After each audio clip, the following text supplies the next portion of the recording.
sa ating pong mga nagsibita ng mga bisita, sa mga guro, sa mga batang magsisipagtapos, at sa aking kapwa mga magulang ng guardian, isang pagpapala umano po sa ating lahat.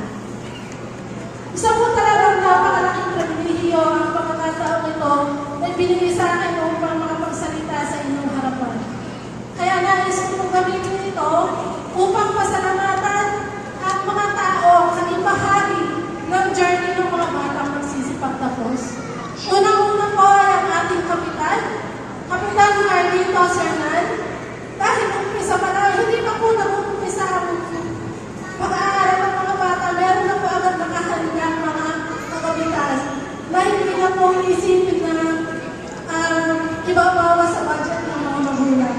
Kaya kami po talaga mga magulang ay nagpapasalamat po sa inyo, Kap.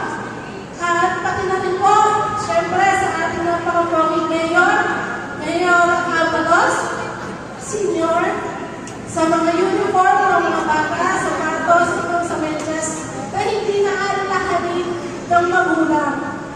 At recently, ay nabigyan din po ng pagkakataon na nabigyan ng mga magulang ng financial assistance ng ating pagpupogin na Congressman Neftali Boy Gonzales.